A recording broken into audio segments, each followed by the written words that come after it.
Let's do it. All right.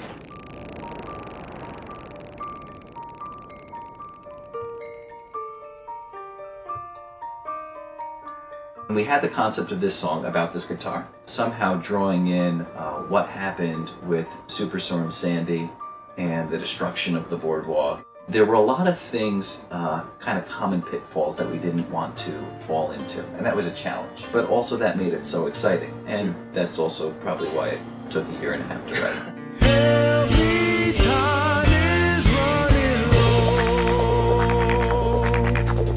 It's the most effort and resources I've ever had to pool into a single song.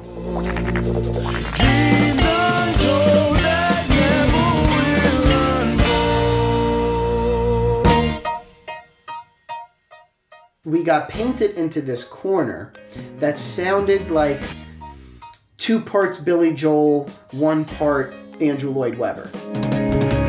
Just can't win, I'm trapped inside a house of sand. It's like a big musical number.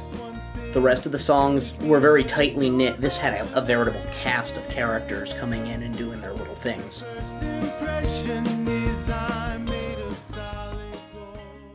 Yeah, this is cool, man. We're working on the title track here at Sound Over Sound with Joe Nardino, Anthony Nardino, and Johnny Rock, man. This trio goes way back. Woo! Way back.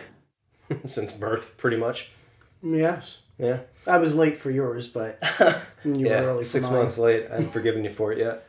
Happy New Year! Happy New Year! Happy days out here! We played a lot together, and then as we got a little older, you know, we started making some puppet shows. Such a lovely evening. Yeah, so great. I don't want to put words in your mouth, but I've always been a fanatic when it comes to anything Jim Henson. If I had a magic wand and I could do whatever I wanted to do, it would be, you know, to write, you know, movies and TV shows and theater for like Disney or Henson Productions. I can't remember a time where I wasn't involved in some sort of production at some point for the fun of it. You didn't finish your pizza! I went to college with the vague vision of myself doing something with writing. I was very interested in the idea of like broadcast journalism and just TV in general.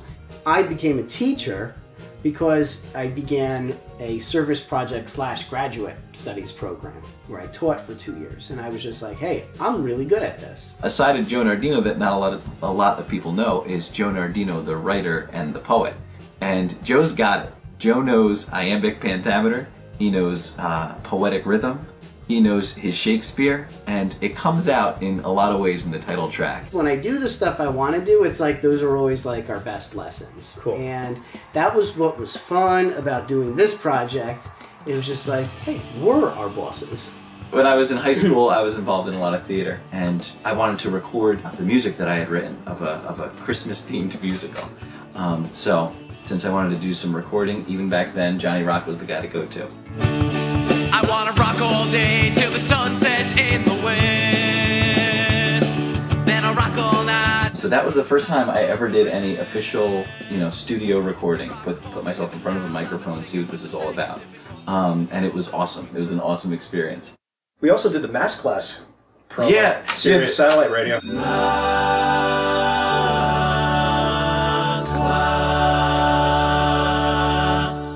You know my grandma and how just like music was like life. At every family party, there was always somebody doing something musical for her. And nobody more than Anthony. I'm a choir director, and I'm an organist, and not the Hammond organ, but the full 3-manual pedalboard pipe organ. So I play for church, I direct the choirs. So yeah, it's a different musical world than this. Who or what are your musical influences? When it comes to this musical world, the number one would be Billy Joel. When I was at that age when it's like, oh, it's not fun to play the piano anymore, I listened to Billy Joel Greatest Hits Volume 1 and 2, and I said, wow, if I stick at the piano, I could do something fun and awesome like that. But a lot of what I do on the day-to-day is more formal classical stuff. When it comes to the pipe organ, the Baroque world is the big winner. So Bach's got to be #1 for me. And I think that comes out a little bit in a couple places in the song.